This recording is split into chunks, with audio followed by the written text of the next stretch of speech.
We're now officially, I hope that really wasn't a slow start. We're now officially past the halfway point of this NFL season. So time to take a little reflection on where we are. And of course, we're going to do what we always do here. We're going to look at the players who've been performing the best at each position as well as overall. We would try to look at my exposures and my advance rate right now in Underdog, but Underdog is down currently, and so is BBM V. So I'm not sure if we're going to do that part today. So hope you like the first part of it. But let's get into it and see some chats as well. We got, Khalil Herbert alive once again. He's been traded to the Bengals. So the Khalil Herbert bag holders, the most annoying bag holders, I feel like, to be totally honest, with how they were like, Khalil Herbert's a great running back. He should go to every team that's really good. That's what people have wanted for him. Or he should start over the guy they gave $24 million to, is what it's been for a minute. But no, Khalil Herbert alive again to be the Zach Moss role in the Bengals offense. And we'll see. I do think you pick up some pass protection work right away. Chase Brown's been good enough. Khalil Herbert couldn't get on the field, so I don't know how that goes, but certainly life at the very least is all we can ask at this point. And the Cowboys trading for Jonathan Mingo is upsetting our boy Chunk the Deuce here. Fourth rounder going for Jonathan Mingo. So they gave up more draft capital that was given up for DeAndre Hopkins, more draft capital that was given up for Deontay Johnson, and less draft capital that was given up for Jahan Dotson. So weird year of trades for sure. But look, Mingo, he was a high draft pick, I suppose, would be the way to do that, but one of the least impressive ones. He did play well in training camp, supposedly, so you got that going for him. That's what it is. We got Eddie here. Appreciate him. Mingo Mania, brother, running wild. I feel like some soliloquy here. It's hard to really feel anything without knowing exactly what's on Underdog right now in terms of my advance rates. I did take a jump up this week, so I'll spoil it even if we can't show on the stream today. Got up to 20 entries that we're at. I think might be now down to 19 after last night. So a little bit better, still not where I want to be advance rate wise at like 13%. So for me, look, at this point, I still think all bets are off as to what the season is. There's very clear front runners for the year. Justin Herzig got an interesting tweet where he was like, if I were drafting any basketball teams, I would want Saquon Barkley or Derrick Henry or both. And you were saying if I want to get a team that wins a championship in best ball, and look, Herzig, for whatever slights you might want to throw his way, he does have, I think, one of the better best ball brains out there. He was saying, I wouldn't want those guys if I don't have them. And I think that's sort of the way to view it. For me right now, I have a little bit of those guys, like 4% of each. So I'm not, completely out on them like I was a lot of like the other people in the industry, I suppose, where they just flat zeroed them out. But I don't have enough here where it materially helps me out that much. And if anything, I'm drawing dead probably going in with, one Henry, one Barkley, who knows what else is around those lineups and being carried with it. So I do think if you are somebody that's not, being carried right now by these sweet running backs, these sweet aged running backs out there, I would say for me, I'm pretty content with just having lower owned lineups overall. That's what we're going to be facing. So that's the upside here if you're not going to advance that well. But in reality, at this point, like Henry and Saquon, just unless one of them gets hurt, unless both of them get hurt, still certainly can always happen. Obviously, knock on wood, it doesn't. At this point, I don't know how you unseat them with what they've been doing for the year. Let's just galaxy brain our low advance rate means an ownership edge. I mean, it's true, though. Like, that is fundamentally the thing. You've seen it happen year after year. I think Pete talked about it in yesterday's video that he did as well. Justin Jefferson a couple of years ago, the year that I made the finals, where obviously Buffalo, Cincinnati came out of that one. That didn't help things out. But Justin Jefferson was the big advance rate player that year. I think it was 33% of lineups had him. He then duds out in the playoffs entirely. All the teams that were carrying on his back, they then go away. So if you get into the playoffs, you get a big A.J. Brown week. You have direct leverage on a lot of Saquon ownership. If you get big Zay Flowers weeks, who's honestly, he's been crushing, and they don't get there for some reason in the run game, let's say a Lamar Zay stack, you can really get a lot of leverage on the Derrick Henry teams that are out there. So that's just how this all works. It's the same thing as DFS. So if you play that, you know it. But I do think in best ball, like the amount of people I see on Twitter who are like, I'm a lock to like win big money this year because I have the chalkiest players doing, advancing at a high rate. And if you have these guys together, they're advancing like 75% of the time. That's not necessarily where you want to be when you actually get into the tournament week. So that's sort of the tough part of it all. And it's Jair versus JJ, what's the shadow matchup that sailed 1,000 best ball ships. Let's look at the overall rankings, though. We'll still do the run of top projected players. We always do top projected, top performing players on the year. So Lamar still number one every week. He's got the best floor, still one of the better ceilings in fantasy as well. He's right now, I think, just playing like an elevated version of Jaden Daniels, where Jaden I know is going to give me, I would say 15 to 25, but usually more like 20 or so each week. Lamar each week is giving you 25 to 35, and that's a pretty good range to have. So for me, with Lamar Jackson right now, he's a player I have a good amount of, but I'm not like crazy over the field on or anything. I think he was the best elite QB. Continue to say that every week. Right now, Baltimore's offense only getting better for him, if anything. And really, the defense still not that good. So there's still a lot of ceiling for Lamar every week. He's kind of the ideal situation of what you want in fantasy, where he's got total control over the ball. He's passing whenever he wants. He still can run 10 times a game. Obviously, he's probably the front runner for MVP this year, assuming the Ravens can make some headway. Jaden can make the case a little bit too as well. For Lamar, if you don't have him, you still beat him in the finals. That's great. But if you have him, he's probably the best QB to have right now because he's just not going to let you down. It feels like week after week. Barring injury, though, he did go late into the week with some injuries. So that's the one thing for Lamar, that he's got a lot of usage this year. He's getting hit a little bit more too. I was putting some third and long situations that game this past week against Denver. So for Lamar, I think that's maybe the one risk point. That's a risk point for anybody in football. Do I have any teams advancing with McCaffrey? I don't think so, but I honestly don't know. I can't look at BBM VB, but I think at last I looked, I did not. Derrick Henry, your number 2 overall guy. Again, he's also reliable week to week. People I think have done the lamentations about, I didn't acknowledge him enough before the season, and they talk about themselves, not me. I thought he was in a great spot. So like for me, the issue is really the price tag. I felt like I get the same production or similar production from Joe Mixon, James Cook, Montgomery, guys like that. Montgomery less so. The Mixon bet, I don't feel like I was wrong on. So I was wrong on the Houston offense being like so great, and that's why Mixon gets there. It's actually that the offense is so regressive and not advancing at all. It's allowing Mixon to get there. But I felt like I could get the value from Henry from Mixon. I think was a big logic for me this year. And I don't feel bad about that. Henry's been more healthy. Henry's been more reliable. His team is clearly better. So I think for this one, I feel like for Derrick Henry, I don't think I missed it as much as other people did. I just didn't get there. And there's been a lot of us who talk about it, I guess, both on social media and some of the content out there. People who draft Derrick Henry, I believe, was on the ADP chasing show. And shout out Sam Sherman, his last show there this week. Fine finale for him as well. Good guy in the space too. I think the space will miss. Really, then kudos to him too for rising through the ranks really fast in the time period he's been doing things.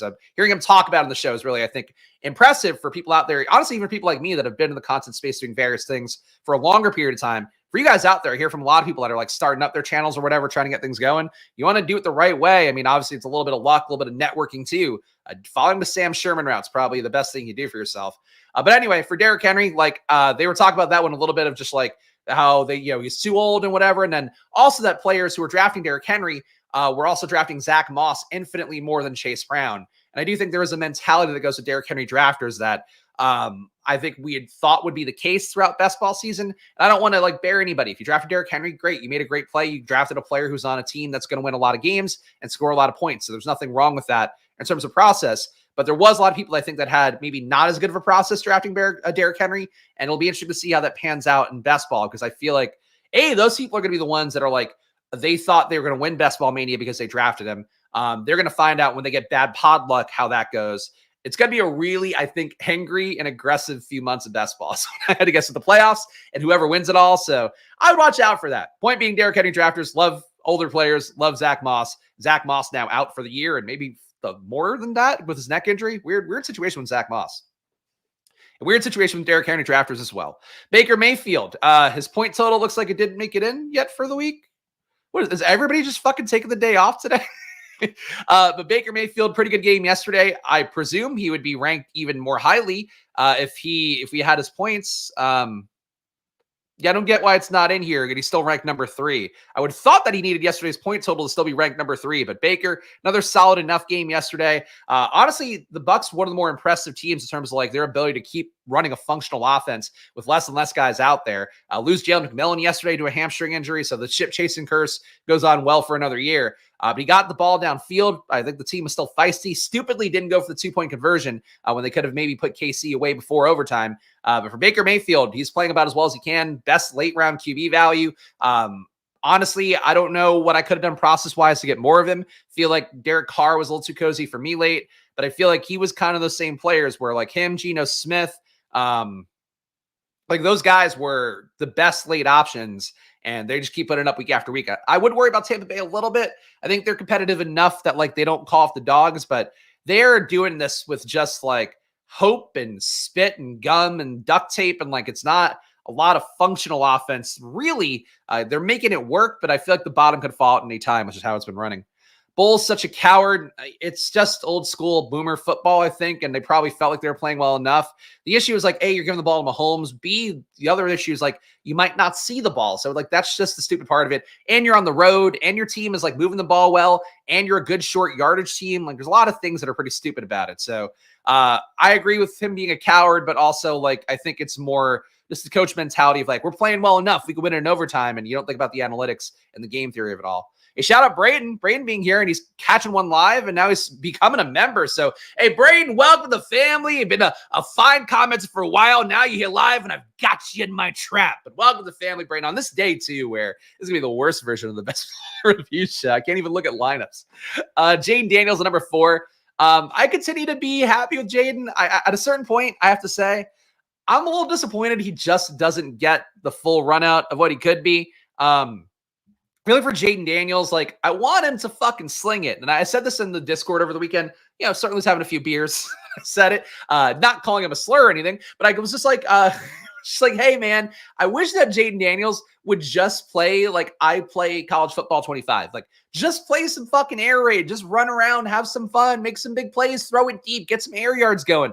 Instead, it's like this really pristine, like check down offense where he takes a deep shot occasionally. It's a perfect deep shot. He gets the ball right where it has to go. And if he's running, he's running 5 yards. Oh, there's contact coming. Let me get out of bounds. And it's like he's playing really good football. It's not fantasy. It's not as good fantasy-wise as it could be. And that's the bummer. He's not at the Lamar level where it's like, just do whatever you want. And Jaden has a personality, even if he could do that. I don't get the sense that he wants to do that. Like, I think he's pretty content winning and just being good and being efficient and just letting the guys score however they score. I don't think he wants to put up 400 yards passing. And it's fucking frustrating because he can put up 400 yards passing. He threw 2 touchdowns to Terry McLaurin on 2 catches. It's such bullshit that these games aren't better. So that's how I feel about Jaden right now. It's your Jaden watch as we head into week 10 is I'm starting to get to the point where like, I love the guy. I'm a little frustrated with him because it could be so much more. And we'll see. Maybe a game against Pittsburgh, tough matchup. Maybe they can't afford to just kind of like do the screen bullshit game a little bit more. Oh, we're going to do some zone runs. Oh, a little screen. Like, just fucking take some shots. Please take some shots. He's so good. He's been throwing the ball deep like 6 times a game. And instead he's throwing it fucking like 2. It's unbelievable. Drives me nuts. That's true. He could be Caleb. It could be worse. But again, I'm not like mad at him. I just like, it feels like we're leaving meat on the bone every single week with Jaden. And it drives me insane because I watch every game. I'm watching every snap of every Jaden game. And I'm like, dude, you could be putting up numbers that make me look like the greatest fantasy analyst ever by pinning myself to you. Instead, he's just like the greatest rookie real life QB that's ever lived, which is awesome. But that's not what I'm here to do. I'm here to find guys that are going to score fantasy points. So it's a little upsetting. He's still number 4 overall. He's outscoring Josh Allen, outscoring Jalen Hurts, outscoring Joe Burrow. I'm not really mad at him, but if I were to critique him, just fucking go nuts. Just please, can we see the ceiling? The good news is like if he keeps hanging on here, keeps hanging on, you get week 16, you get Philadelphia. Week 17, you get Atlanta. Like you get games that he's going to have to put up points in. So for the playoffs, that's probably if he's still in this, if he's still healthy and all that, that's when you see the real ceiling. For right now, they're like a playoff team that's acting like they've been in the playoffs for 3 years. And I don't know. People want to get traded to Washington was one report, even though apparently the, what's his name? Josh Harris has some, not Josh Harris. Somebody in the Commanders front office staff also like works part-time for ESPN. So they were speculating that maybe ESPN was carrying the bags for Washington by saying like, oh, it's such an attractive destination that people want to go to. But in reality, like you have a team that's like scrappy, fun, playing, I think, a fun brand of football. Terry McLaurin looks the happiest he's ever looked in probably his life, even his personal life. Like he's having a great time out there. So infectious for sure. Not infectious for fantasy football, though, is what I have to say. I mentioned it earlier in the week, too, or last week. Jaden Daniels is only responsible for 50% of his team's touchdowns, which is pretty low for a QB who's as good as he is and has the ball in his hands as much as he does. Josh Allen playing well again, still mostly doing it through passing. No Amari Cooper this week, so it was a good week at 23 fantasy points. I think he's got a nut matchup coming up this week against Indianapolis, so hard to see him coming down in that one.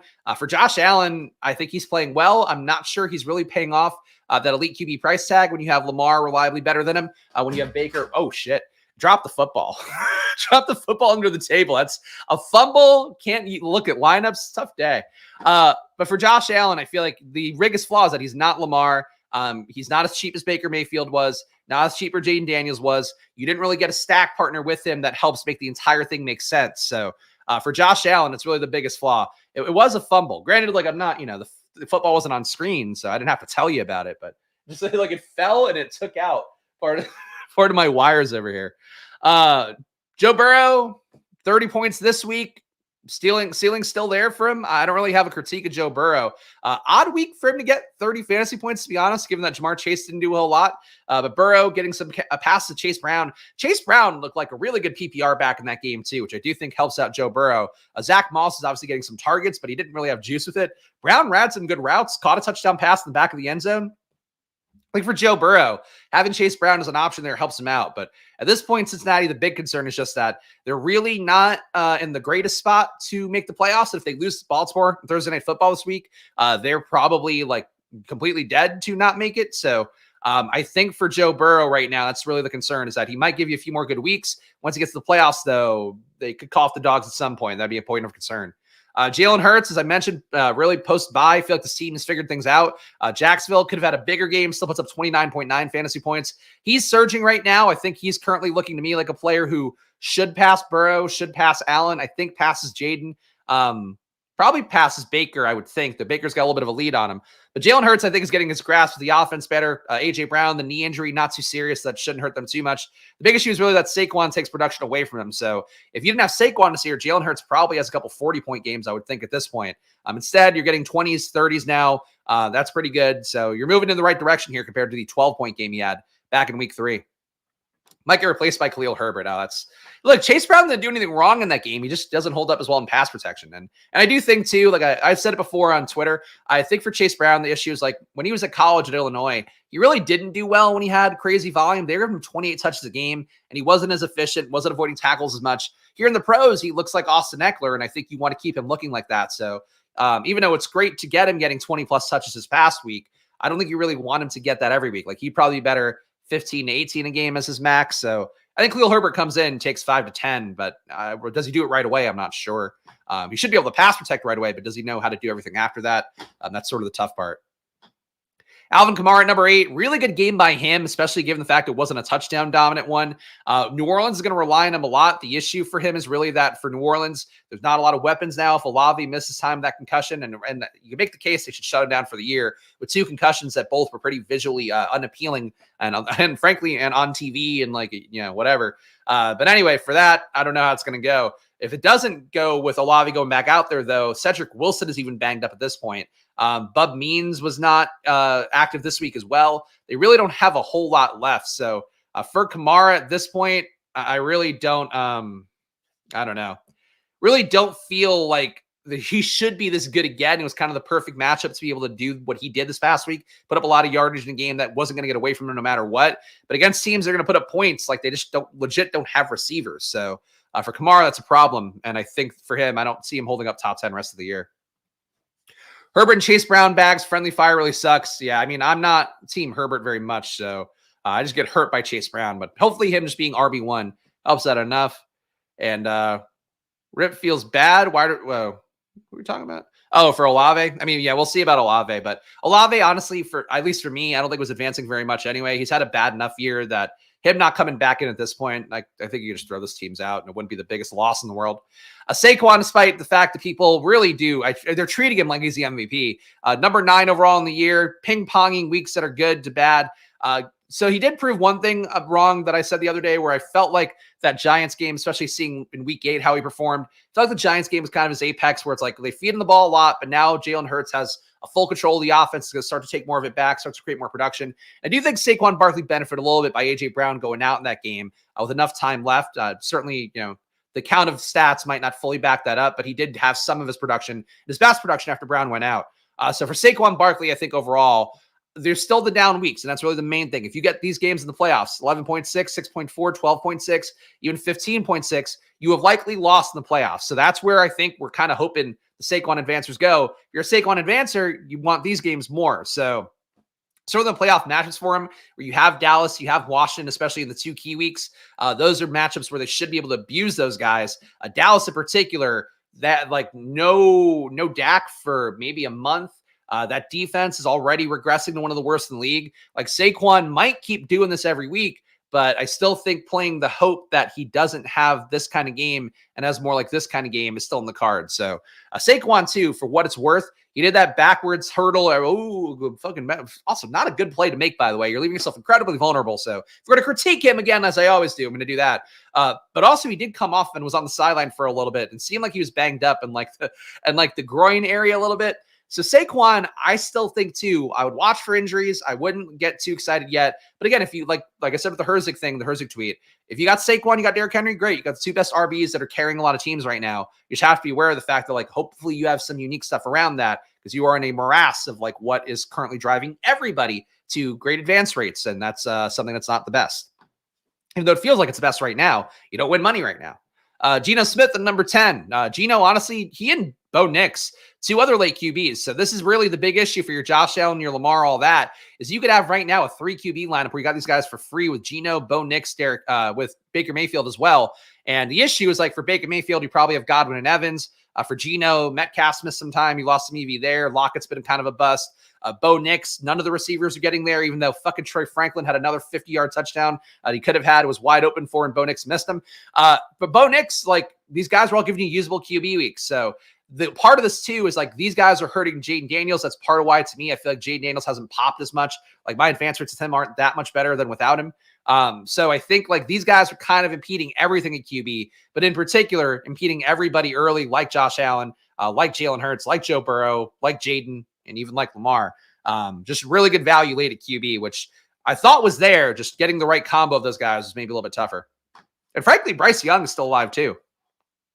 Reverse hurdle is pretty cool. It was, but again, it's like there's a reason people don't do things usually. The Bijan was like, I got to practice that one. Fuck off, Bijan. Kyler Murray, 4.8 fantasy points this week. Really down game. Tough match against Chicago.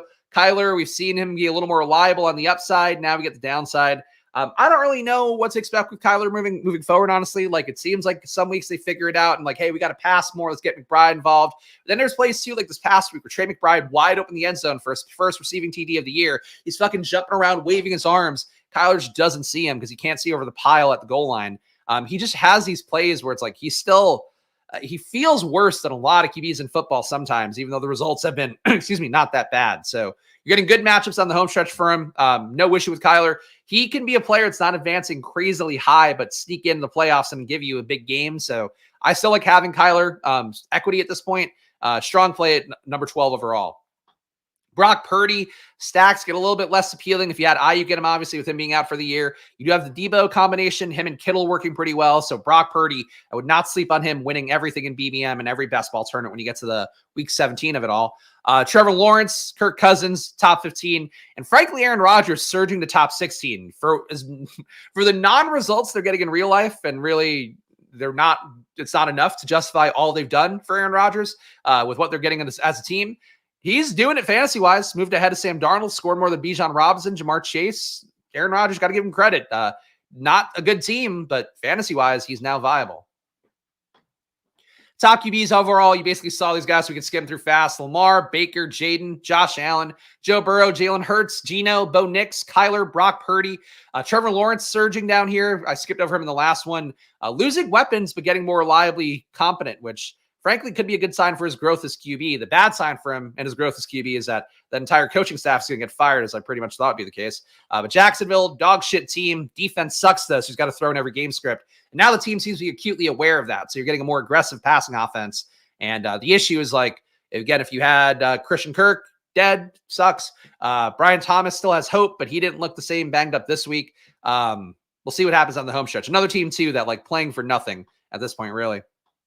Kirk Cousins, bad defense. Cowboys didn't press him enough, only put up 17.8 fantasy points. But because the defense is so bad, when they get in matchups with the team does push them, they're going to have a little more scoring. So your games, again, Washington week 17, still think that looks like the nut matchup right now. But obviously, in general, Atlanta's defense not good. Kirk Cousins passes more when the defense isn't good. So kind of a win-win for you. Aaron Rodgers at 13, Darnold at 14.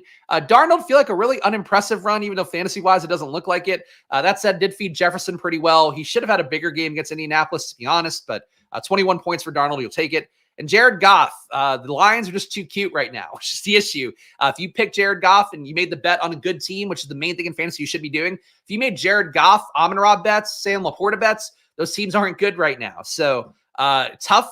The Detroit Lions are the one like corollary to that thesis of best ball, that take good players on good teams. If you took good players on good teams, Jared Goff, you are not getting paid off right now. In fact, you've only really gotten paid off like twice this year, and your payoff was games that are not as good as Baker Mayfield's average games. So tough seed for Jared Goff drafters right now, I think. Rams defense have a serious pass on. Okay. They're just not good on defense overall. So it depends on the matchup too. I mentioned it on the premium video, I believe. So the issue for them is like they don't give up the high catchable ball rate, but they give up a very high EPA number per basically everything. So they're not giving up a lot of targets, but when they give up targets, they're like really high value targets. So JSN, sorely an efficient guy. He took advantage of that, had the biggest game of his career. That's sort of what I would try to view it for the Rams, is like going against them is like you're going to get easier chunk plays, but like PPR point wise, normally there's obviously a little more volume to go around for Seattle. So JSN got the PPR points and the overall chunk play volume. But yeah, like they are a soft defense. I've said it for weeks. Spags is good. Appreciate Kendrick being here as always. And let's see. Lawrence is like 4 for 11 at one point in the third quarter, if I remember correctly. I mean, yeah, well, they should have gone a little bit higher. Should have gotten pass rate higher for sure in that matchup. But, you know, I also felt too in that game was a little bit weird. Like, felt like the Eagles weren't beating them up as much as they could have early on. Maybe because of the fact that Doug Peterson, Eagles alum, I thought maybe some overlap there made them not want to embarrass the Jaguars. Not that football teams do that, but it did feel like early on, like the Eagles should have like bid up 3 touchdowns in the first quarter, I think. Instead, they kind of like were slow starting a little bit, even though they got the touchdown early on. But that's just an Eagles issue, I guess, on the years that they don't really get touchdowns early. That was the first quarter touchdown, I believe, for them on the year in that last game. RBs we talked about already, Derrick Henry, Saquon, Kamara. Besides that, nobody else in the top 15. Jahmyr Gibbs, though, not that far off. Gibbs playing well. Still feel like you're really waiting for the spike week games. You're getting enough of these 9-pointers, 13.6 pointers. I don't feel like he's materially a better player than David Montgomery. Felt that way throughout best ball season. Still could win you a tournament come the end of it all, but really with where he got drafted, I think he should have been more drafted in that Saquon range. And frankly, that would have made that range a little bit more appealing to start scooping RBs more if you just had more of these guys that felt okay instead of just one of them feeling okay there. But Jahmyr Gibbs, he's not bad, just not good enough, I don't think. Kyron came down this week under 10 fantasy points. Matchup had a lot of points as well. Obviously, having Kupp and Nakua back out there doesn't help, though Puka with the punch thing didn't produce a lot anyway. So I don't know why Kyron didn't really get there. Seattle, tough defense sometimes. But for Kyron Williams right now, I think you're not mad at him. He's definitely going to be lower owned leverage in that same range as guys like Derrick Henry, Saquon to a lesser extent. So he's still a guy carrying him into the playoffs. I think I would not be mad about, even though his advance rate has to be crumbling a little bit by now. Bijan Robinson, I thought he could have had a better week against Dallas here, only 14.5 points. Still think he's playing well, has a goal line role. Atlanta playing well as a team overall. When they're ahead in games safely, he should do better. Didn't quite happen this week, though, so I'm not really sure what to make of that. I felt like we had kind of reached a point where I was like, Bijan is like becoming the guy. Even with that 16.6-point game last week, kind of felt like the role was a little more solid, a little more like the CMC role he thought he was going to have coming in. But to get that little production against Dallas, who really, again, can't defend anything, I don't love that for Bijan. James Cook, number 7 overall, really because of the spike weeks, gets under 7 here. Ray Davis is like a big albatross for him. Ray Davis breaks to one big play. That takes some yards away from Cook. Again, Josh Allen also passing a lot of expectation in the red zone. That doesn't help out James Cook as well. So James Cook, good tournament play. Think as a hero RB play, still feels okay. But the week-to-week production, you're getting enough 10-point games that he feels almost more like a 0 RB back than he does a hero RB kind of one. Joe Mixon, another not great game for Houston. He puts up 16.6 fantasy points. I think better days are going to come for Joe Mixon still. The workload's there for him. But Houston as a team is just going the wrong way. They're still competitive for a playoff spot, so that's what we're really hoping for. But I really thought this was going to be a year where Houston made a leap, and now they lose Diggs. Nico coming back in is going to help a little bit, so they'll be the best version of last year, hopefully, with Mixon on top of it. But they just don't look right this year. I don't really know why. Ran Bijan between 20s a lot more than brought in Algier in the red zone. Yeah, I mean, look, that's been the issue the entire year is that he doesn't get the guaranteed kind of bell cow work, but it flattened out a little bit with Algier lately. So I haven't pulled every number yet for this week because I do that tomorrow. But yeah, I think for him, it's going to vary week to week for sure. I think is really the main thing.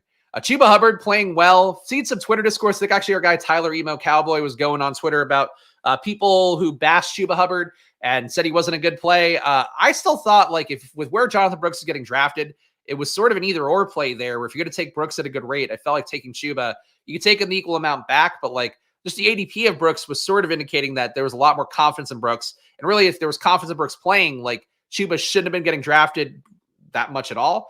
And this mean like I'm not the biggest Brooks defender. I took him at ADP. I was with the field on him. I think I ended up a little bit higher because he ended up dropping an ADP.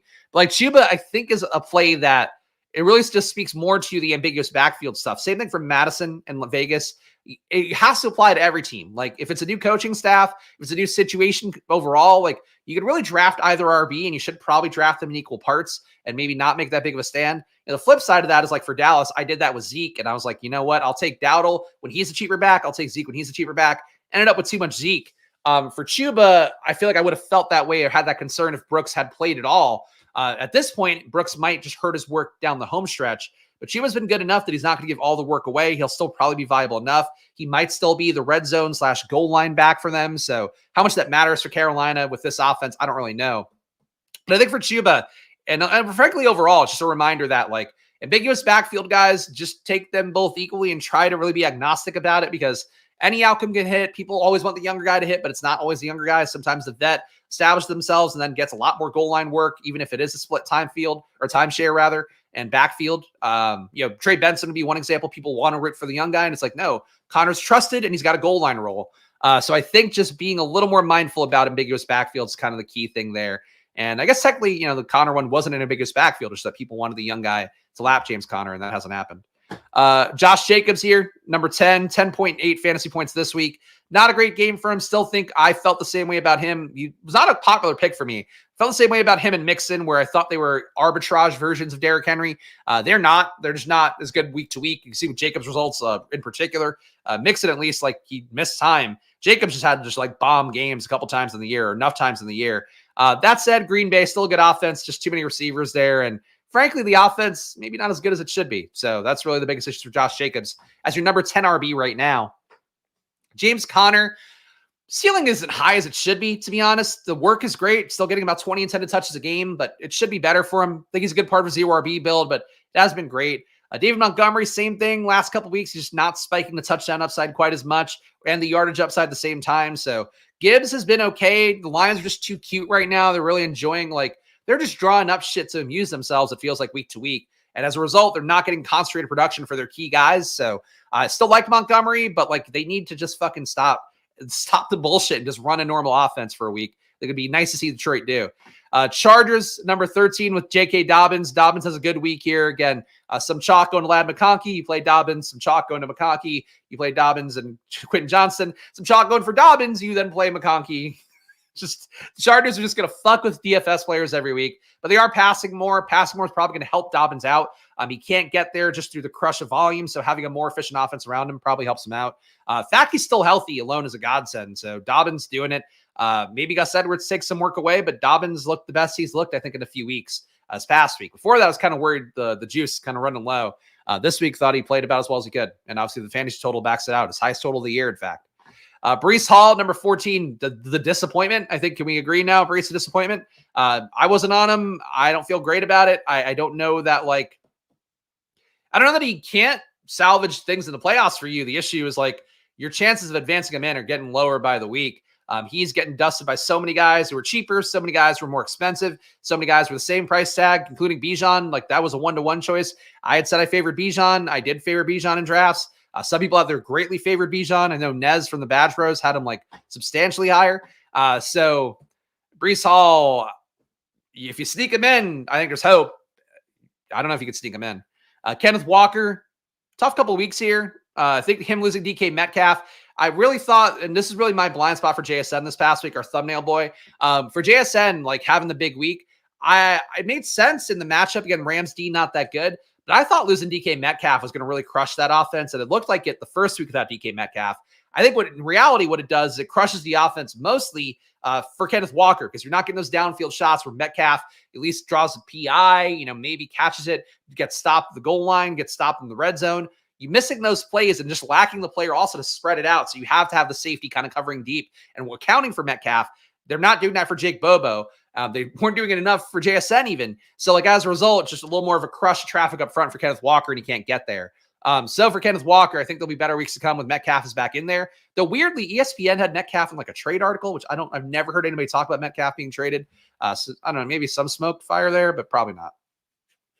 Devon Achane, good week for him. He's benefiting from Tua being back in. Mostert also fumbled in this game, which seemingly concentrated work away from Mostert, so it helps out Achane. But these other guys here just outside the top 15. Swift can surge. Aaron Jones can surge. Chase Brown should surge to a certain extent. But for right now, pretty flat. Fucking Breece Hall, man. Breece Hall could end up like outside the top 20 because all these guys behind really, like these guys are all reliable. At a certain point, squeaky wheel for Breece Hall has to come up. But it's a tough spot for Breece. That's a lot of guys breathing down his neck who should pass him. Halfway PPR, wide receivers. Jamar Chase still number one despite a 7.8 fantasy point week because that's how pathetic wide receiver is so far in the year. The most depressing year to be a wide receiver believer is 2024. CMC is projected in this week so far. Well, he's practicing. The hope has been he's going to go week 10, so he should go, but we'll see. He's only getting into practice officially this week. He was in simulated practices before, so not full practice. Justin Jefferson, your number 2 guy, had the good week this week. Still only one game over 20 fantasy points. Now, the good thing for Jefferson is he does give you that reliable 15 to 20, which is one of the upsells from in general. The bad news is like he used to give you like a 30-point game. Darnold just isn't that kind of player. Like Darnold is not as aggressive as Cousins was. Darnold is like playing to save his job. He's in full game manager mode, I feel like, week to week.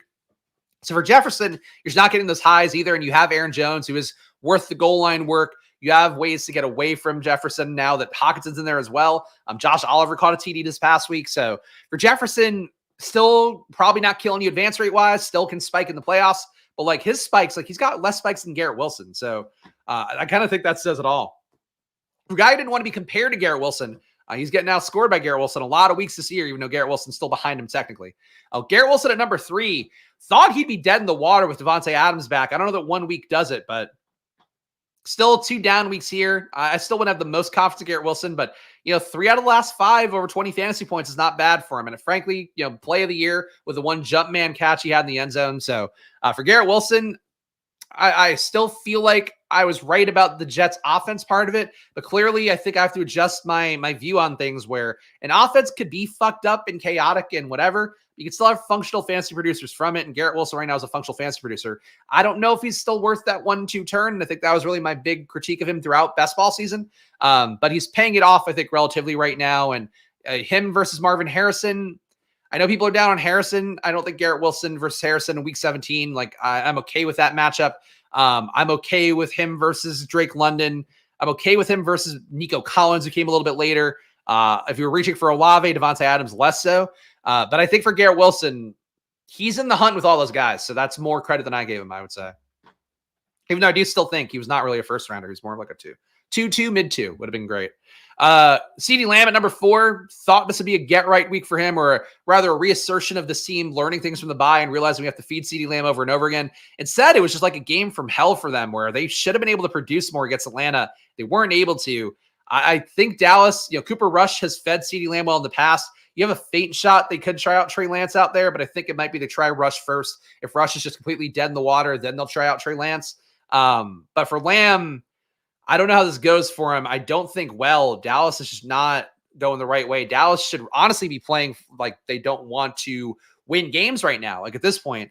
But instead they're trading more picks for bad players like Jonathan Mingo. The good news for Jonathan Mingo is not going to take target share away from CeeDee Lamb, but that's it.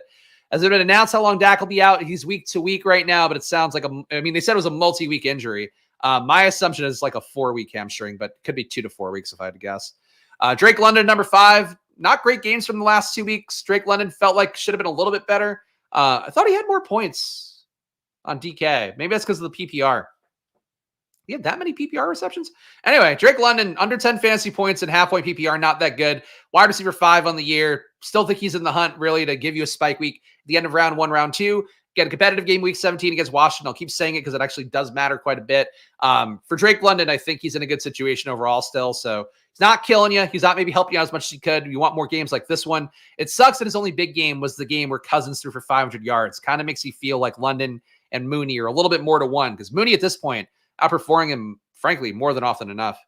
Oh, did Dak get put on IR? So then he has to be out 4 weeks then. But yeah, I would have assumed 4 weeks anyway, so that aligns. Jaden Reed, 13.8 fantasy points this week, gets him back up to number 6 or tied for it. Tied for it.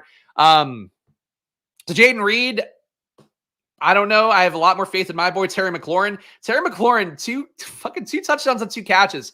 This is not the kind of receiver Terry McLaurin's supposed to be. My bet on Terry McLaurin, including in the fantasy points prop column this week, was he was going to get some deep balls, go for 100 yards, and then score a touchdown off of that. Instead, he just catches 2 end zone targets where there's video out there of him breaking it down. He talks to some local media guy where he's breaking down the footwork he had in the slant because he knew that Deonte Banks plays inside more and how he set him up and rocked them so he can come back in, catch a touchdown. He's become a tactile red zone threat, but still not a guy that has scored on a fucking long touchdown, running it in the entire year. So I still think there's more ceiling for Terry. Same issue as I bitched about with Jaden Daniels.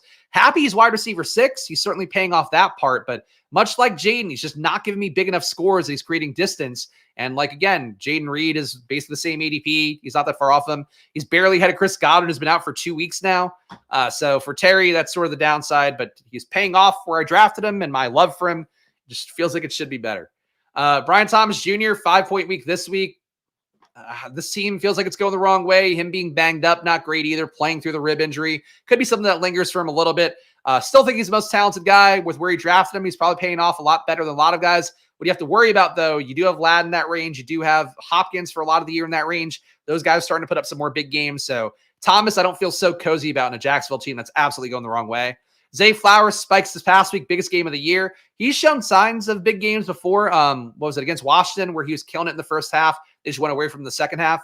I think Zay is one guy, him and Tank Dell rolling into week 17 as well. Essentially a very easy stack partner. And I think, honestly, at this point, probably the best shot, even more so than Puka and Marvin Harrison, being the week 17 kind of CeeDee Lamb, Amon-Ra St. Brown from last year. I think Zay and Tank Dell in that matchup.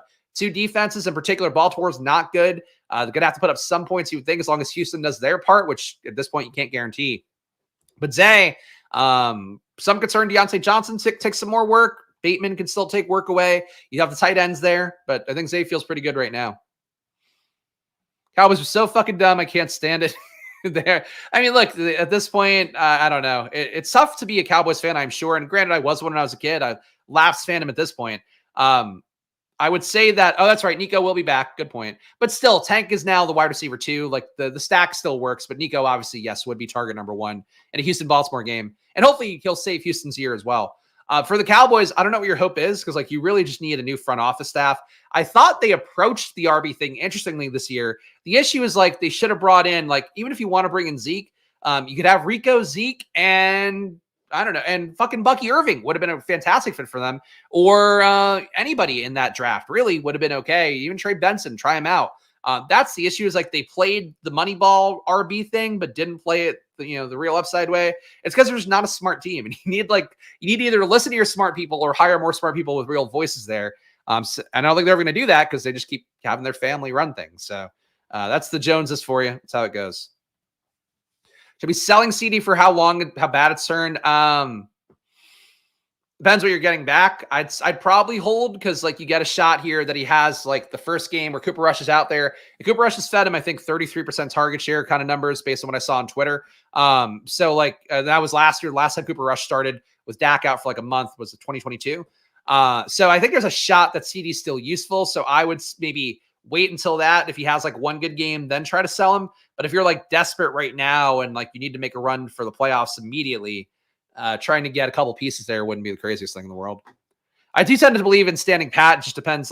That's the issue with fantasy stuff. And when people do these Q&A kind of things for season long, and why I don't do them is, A, I don't enjoy it, but B, I think it's mostly because they're all so unique to your team. What's your record? What's your roster? What do you need? Is it dynasty? All that kind of stuff. But if you're just trying to save this year and it's a redraft league, yeah, then just throw your shot out, get rid of them, hope that you can get there the last few weeks.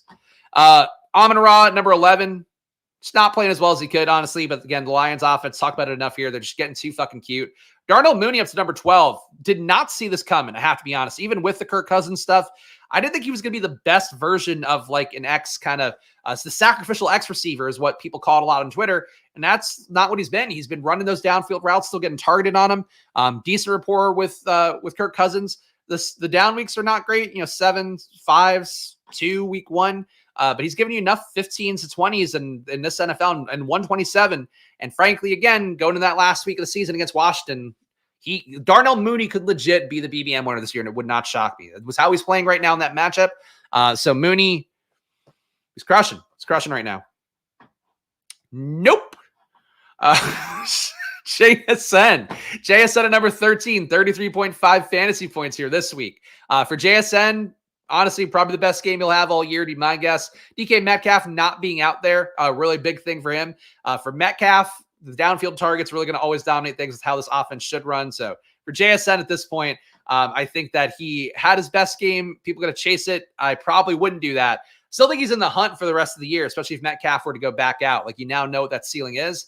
But like, he had his one good week. And I think this is like, not quite Juwan Jennings level, but like, he's going to give you more like this. You got the best game for JSN. So please, if we're going to go into the title of the video, I do not expect him to be the rest of the season top play. If he is, great. I think he's got the talent to do it, but Metcalf is so important to see him, and like, that's where the ball should be going mostly. Even though JSN should benefit more, like, he should be getting used more like he was used. But we'll see if they pair those two things together. Malik Neighbors, fucking bad. The concussion just ruined his year. I feel like just him being out for that time period, it's not getting better. Target share is still there. Team is still hanging in there. Daniel Jones had quietly a pretty good game, though did run a lot more. I think they could still get there down the home stretch, but Neighbors was a guy who looked like he was advancing a lot of teams. Now, not so much. Just a bad 5-week run here. It's absolutely killing him. Still think he's good. Still think he is this good. He really just needs to, like, frankly, be asserted, and also he needs to assert himself. I've put in the Splash Play Squirt Squad VIP Discord that, like, Neighbors needed to go into halftime and be like, because he had no targets, I believe, or at least no catches at halftime. He needed to go in there and be like, give me the fucking ball. Like, and they did feed him the moment they came out of halftime, like over and over and over again. That's what really every game needs to be. I get they love Tyrone Tracy. Tyrone Tracy, not really a legit talent. He's just a guy that's honestly, like, analytically, I know people don't want to hear this. He's playing the exact same way as Devin Singletary. He's just broken more big runs. Like, even their numbers align like 1-to-1. Their target per out run numbers, everything aligns 1-to-1. But they're like, oh, he's so good, we got to force the ball. And in reality, just fucking feed Neighbors the ball over and over again. I say that obviously as a biased bag holder of Neighbors, but just it should be better. Stephon Diggs, obviously done here at number 15, only going to go down. And Nico should come back up. Nico should safely, honestly, rise to top 5 after a couple weeks. Honestly, like 3 weeks of him playing, I think he gets right back above Terry McLaurin, maybe Drake London, maybe CeeDee Lamb by that point. Route tree from JSN last week was a work of art. They used them well, but they used them well because they had to. Like, they used them well because they tried to do the same shit the week before and just assumed that they could live without Metcalf out there stretching the field, and they didn't do anything with it. So they pivoted this week, and then they got what they got. Tight end, George Kittle still dominating despite the bye week, number 1 overall, 4 points higher than number 2, who's Brock Bowers. Brock Bowers doing a great job. The QB switching, I don't know if it's good for him. Ritter's been playing for Arthur Smith, so we've seen every other player tied to Arthur Smith previously have the bump this year. We've all seen the inverse of some players. Actually, no, that's not true. Najee Harris looks good. Pickens hit or miss, looking better with Russ. The Arthur Smith thing, though, just freeing Desmond Ridder from it, I think will help him out a little bit. New coaching staff for the Raiders, too, should help him out a little bit, not having Getsy, who couldn't manage a mobile QB before. So maybe Bowers will get there. If nothing else, I feel like Ridder targeting the tight end as a reliable target for a QB is not that good. Seems like a fair thing. So Bowers, I don't know if he can catch Kittle at this point, but he should be safely in that top 3. Trey McBride, so due for a receiving touchdown. As we mentioned, fucking Kyler can't find him. That said, an 11-point game, which a tight end you'll take. Tucker Kraft down to earth again, 5.6. Kyle Pitts really down to earth with 1.6. Cade Otton, his score is not in here. Had a really good game, over 20 fantasy points in PPR. I'm not sure where he is half PPR-wise, but a good week for him. He's probably one of the better picks in that Baker stack now. The Baker team's going to really fucked up. It's like, I would think there's actually a shot of a Baker, Godwin, Otton team making the finals and being really valuable because of the Otton part. You just had to overcome Godwin. But Godwin probably carried some teams for like a month, month and change. And then now they have to have other guys fill in for it. But you could find some really good Baker teams, even if they are going to have a 0 with Godwin, because they would have probably lucked into taking Otton as a tight end with it. And that's the power of stacking too, by the way. Hunter Henry, number 7. He's not even playing good games, but he's scoring enough points here. Tight end 7, no games over 15 fantasy points. That's how sad the position is. Mark Andrews spiked a few times, but bad week this week. Cole Kmet. Does Cole Kmet really do nothing? Or they just not import a score? Either way, Cole Kmet, I don't think did anything. So down week for him. You need more games like these two. They don't seem to happen very often. Caleb being that bad against Arizona's defense, I don't think is a good sign for him, to be honest. Arizona, as soft as any defense in the league, and they just were stymied by him in a way that was incompetent. Dalton Kincaid, bad week for him with no Amari Cooper out there. I don't know how Chesley is defending him on Twitter right now, but it's really hard to do that, I would think, at this point. Your hope is that he spikes late. He's a low advance rate guy at this point, but this is an awful run out for a guy you paid a really steep tight end price tag for. I mean, he's now worse than Mark Andrews by a pretty good margin. Mike Gesicki, 24.5 fantasy points, vaults him up to number 11. That's how bullshit tight end is this year. I don't think we have to say more about that. Gesicki, I don't think was a bad play this week, but still he got there in a really lucky way. Late touchdown. Don't think he was a good chalk. I still played him with the field. I feel like I played him more than the field. So I'm no better than anybody else, but I really don't think that he's a great play overall. Now, though, with Eric All out for the year, it's going to help him out a lot. So Eric All tore his ACL. Gesicki probably going to get a better shot of this fantasy points, but T. Higgins being out, and also, again, the motivation down the home stretch of the year. Those are the big concerns for Gesicki after the big week. Zach Ertz, 1-point game this week, useless. Kelsey had a good week. That's not in the system yet, so that's how that looks. Likely got a 0. Laporta, 3.8. Awful. Tight end is awful. Everything's awful. Is BBM DB up? Nope. All right, so here's the issue, guys. Can't show you lineups today because BBM DB down. Underdog doing this. Maintenance mode for Underdog. So I said the update before, advancing. Oh, here we go. All right, is it back up? Can we look at teams? So why is BBM DB down? Were they just down for a show of solidarity? All right, here we go. Here's my big board team. So advancing 18 out of 62. So I think a little bit above average advance rate here. We'll look at them this way. I don't know what my top scorer is because the mobile app was down before as well. And might still be down. This is not going to be as clean of a process usually. Yeah, I don't think so because Underdog's back up. And also, they don't live pull APIs. They have them, I would hope, in a database. If they're pulling live APIs, it's not good tech. No disrespect to the coder there. I'm trying to see if I could find the scores for these to make this something useful. Let's see. All right, my top scorer right now to this group. It's not the same one that I've had as number 1 for the entire year. It's actually a Hurts Jaden team is now my number 1 in the big board. We're up 29 points. We got Hurts and Jaden, Brian Robinson, Chase Brown, Jerome Ford. Need Ford to be useful. Khalil Herbert back to life on that. Braylon Allen, J.K. Dobbins, and Dylan Labe adding 0. But maybe he'll play some garbage time down the home stretch. A.J. Brown, Nico. Thank God we get Nico back. Devontae Smith. Terry. Oh, I got it. Wait, an A.J. Brown Devontae team? Did I reach? No, I got Devontae in the 3rd then? Oh, this is a sick team. I guess I'm thinking more big board ADPs. This is a nice team. I have a Hurts double with A.J. Brown and Devontae. No doubt. Oh, and I have a Dallas spring back now with Jonathan Mingo for week 17. Great. Anyway, we got JSN here, spiked this week. Johnston, who's had a better year than I would have thought. Mingo, Yoshevitz. All these players are alive. Bowers, Hunter Henry, who we just saw as a top 7 tight end on the year. And Bowers. All right, so that's my top big board team.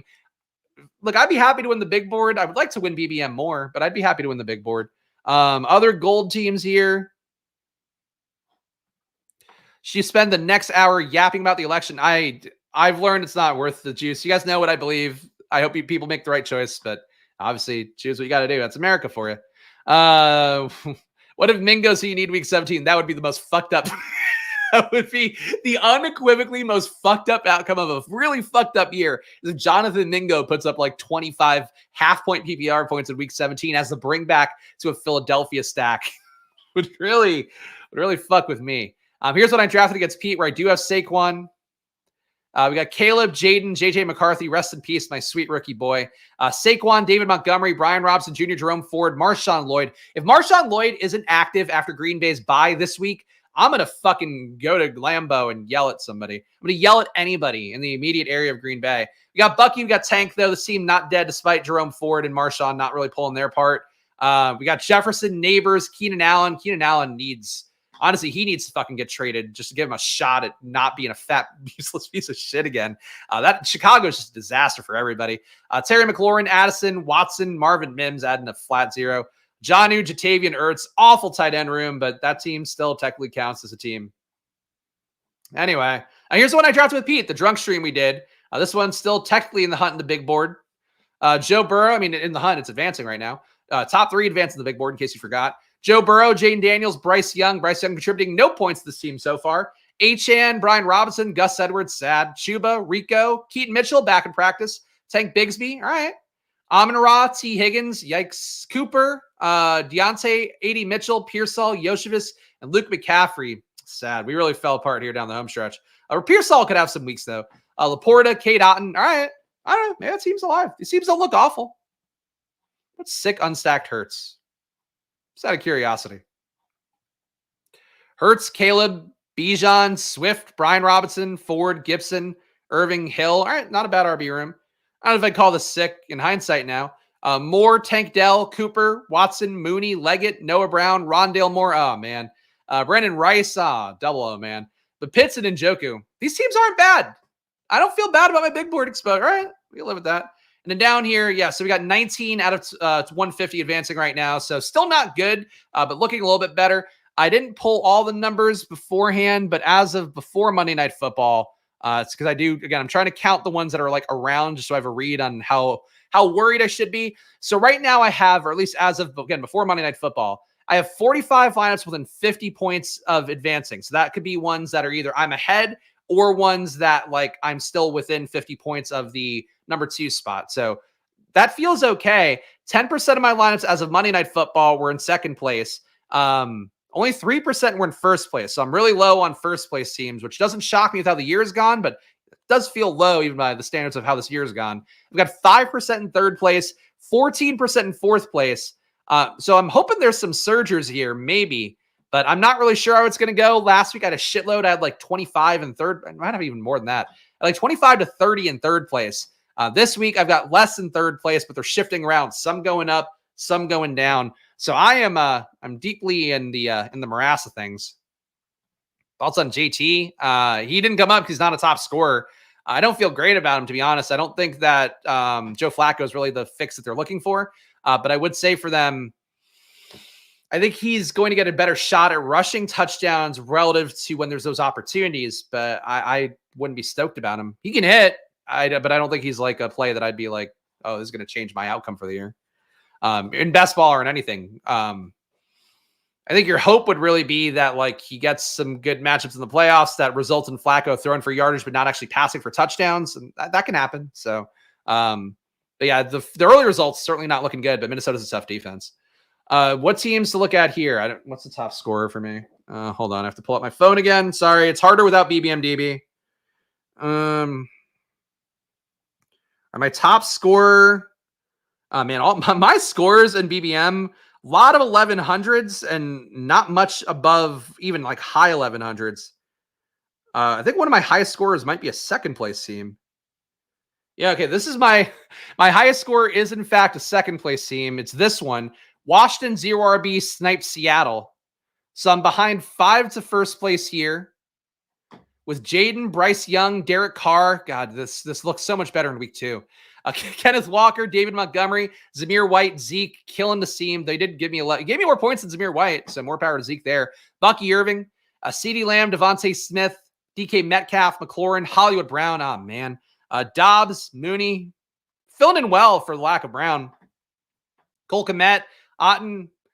Team's not bad. The RB room leaves a little to be desired for sure, but we just need Walker Spikes week's the other guy to give me 15 to 20. So, all right. That's my highest scoring team. Doesn't feel like a highest scoring team. Anyway, that's BBM right now. BBM DB would have made it a little bit easier to look at, but fortunately we did what we did. Drafters, really not a good week on drafters either. For the drafters sweat, again, it's just not something I'll care about till week 16, really. We're top 4,000 on this team right now, the 28th one I drafted on stream, so towards the end. Lamar, Kyron, Kirk Cousins, the other QB. Brian Robinson didn't play this week. That certainly didn't help my teams too much.